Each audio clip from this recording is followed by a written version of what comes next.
Il est 7h12 sur Europe 1. Dimitri Pavlenko, en ce jour de commémoration des attentats de Paris du 13 novembre 2015, vous recevez ce matin celui qui était à l'époque le chef du RAID, Jean-Michel Fauvergue. Bonjour Jean-Michel Fauvergue. Bonjour. Bienvenue sur Europe 1. Le RAID, c'est l'équivalent police du GIGN, l'unité d'intervention d'élite de la police nationale. Vous l'avez dirigé entre 2013 et 2017, avant une incursion en politique. Vous avez été député Renaissance pendant 5 ans.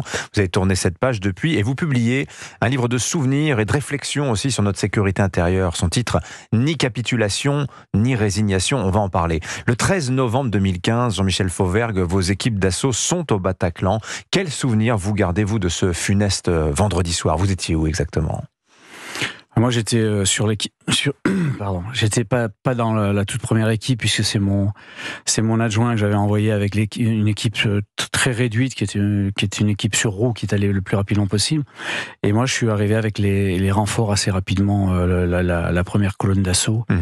Voilà, j'étais sur cette deuxième vague à renforcer à la fois mon équipe du RAID, qui était réduite au départ, et l'équipe BRI avec le chef de la BRI qui était aussi réduite, donc on est venu la renforcer assez rapidement. C'est une colonne BRI qui rentre après ces 3 policiers qui étaient arrivés en précurseur, et vous êtes à ce moment-là le RAID en appui de l'opération. Alors c'est pas une colonne BRI qui rentre, ce sont les deux éléments d'intervention rapide du RAID et de la BRI qui rentrent au Bataclan. Et la colonne d'assaut de BRI et RAID arrive à peu près en même temps, avec moi à la tête de la colonne RAID. Vous êtes un professionnel à ce moment-là de ce genre d'opération, vous êtes très entraîné pour y faire face, mais malgré tout, est-ce que vous sentez qu'on vit des moments exceptionnels à ce moment-là, Jean-Michel Fauvergue? Non, mais on n'est pas entraîné pour faire face à ce qu'on a vu aujourd'hui. C'est impossible. C'est pas humain.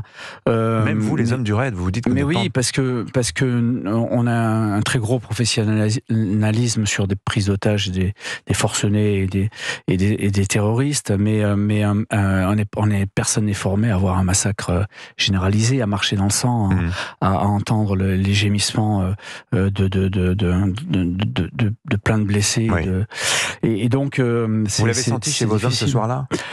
J'ai déjà senti chez moi et chez les hommes aussi, mais après, dans les discussions, quand on a débriefé tout ça, oui, évidemment, mais sur le coup, on ressent l'impact psychologique, mais on a la mission, et quand vous êtes patron du RAID, vous dirigez vos hommes, donc vous avez la mission et vous allez de l'avant, quoi qu'il en soit. Et une semaine plus tard, le 18 novembre, c'est le RAID qui est déployé à Saint-Denis, dans cette maison où est logé le cerveau des attentats, le djihadiste Abdelhamid Abaoud.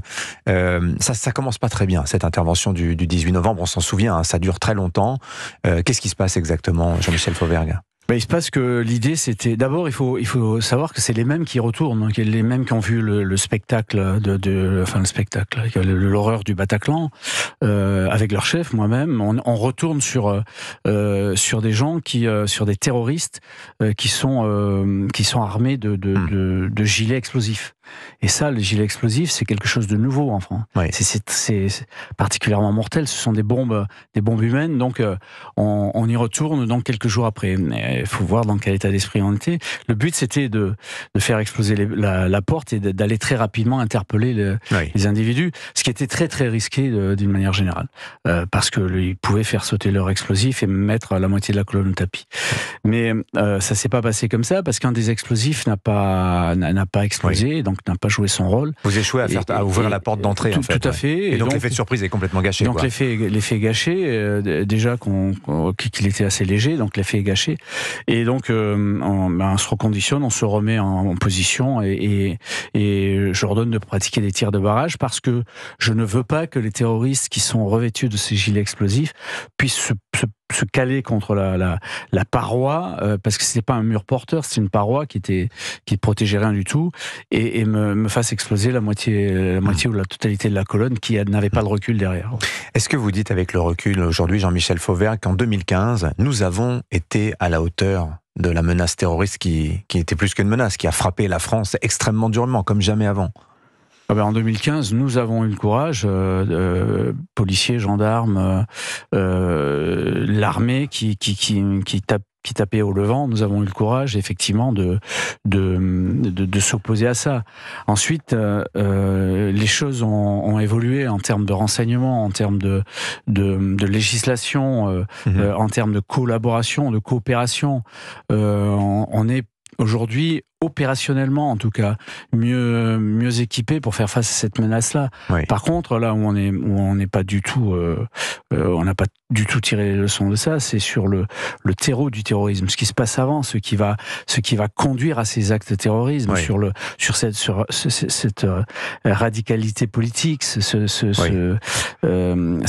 islam radical. Dans Le Point ce matin, le patron de la DGSI, Nicolas Lerner, a une formule que j'ai trouvée particulièrement frappante. Il dit « La cellule souche du terrorisme islamiste est toujours là et elle est mutante ». Bien sûr. Ça rejoint des choses que vous écrivez d'ailleurs dans votre livre, où vous vous montrez, faut le dire, assez pessimiste sur le cours des choses. Vous écrivez « Les territoires perdus de la République, ces îlots d'insécurité permanente s'étendront bientôt à l'ensemble de notre pays si nous continuons à réagir en ordre si dispersé ». Je suis pessimiste sur le constat actuel et la façon dont on ne fait pas les choses. Mais je suis très, contrairement à ça, il faut le dire à ceux qui nous écoutent quand même, je suis très optimiste si, à un certain moment, on rassemble notre courage et on réforme tout ça. Oui. Et il suffit de pas grand-chose, il suffit d'avoir le courage de réformer. Par exemple, souvenez-vous, après les attentats, le président de la République d'alors prenait une déchéance de nationalité. Cette déchéance de nationalité, tout le monde l'applaudissait. Il a fait un discours au Congrès. Ils ont entonné une Marseillaise, ils l'ont applaudi. Sauf que quelques jours après, les députés de droite ont renié cette idée-là, et les députés de gauche ont renié leur chef. Et donc personne n'a suivi le président de la République à cette époque-là. Et ces lâchetés-là se sont reproduits à plusieurs reprises. Sur la loi sur le séparatisme, sur le séparatisme qui a été voté en 2021, les députés, en particulier les députés de droite, n'ont pas voté cette loi-là parce qu'ils pensaient que ça allait pas si loin. Mais c'est ridicule de dire ça. Il faut se munir d'instruments, et il faut avoir le courage de faire bloc contre le terrorisme. Il faut avoir le courage de faire bloc politique. Alors, ce qui est intéressant, c'est qu'on se rappelle aussi qu'il y a 10 ans, quand vous disiez tiens, il y a peut-être des djihadistes qui se cachent dans le flot des migrants. On était en pleine crise migratoire à l'époque. Le réflexe avait été de dire fake news, ça n'existe pas. Je me rappelle aussi qu'il y a 15 ans, parler d'islamo-délinquance, c'est-à-dire cette convergence entre milieu islamiste et délinquance de cité, c'était considéré aussi comme un fantasme.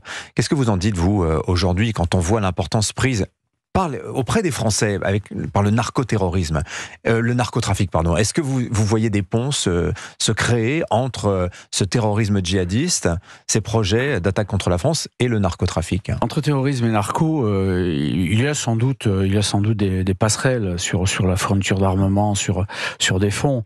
Mais ce sont deux dangers de toute façon qui perdurent, et le narco est un danger qui est autant que le terrorisme, qui est un danger sociétal aussi. Donc il faut les combattre tous les deux. Et sur ce que vous avez dit, il y a 10 ans, il y a 15 ans, effectivement, ce discours-là a été dit par des personnes trop peu nombreux. On s'est voilé la face, souvent, longtemps.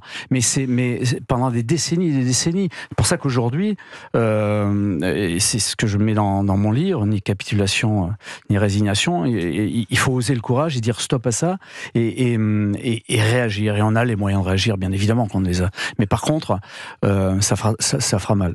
Merci beaucoup Jean-Michel Fauvergue d'être venu ce matin sur Europe 1. Je rappelle que vous êtes l'ancien patron du RAID entre 2013 et 2017. Merci d'être venu sur Europe 1. Bonne journée.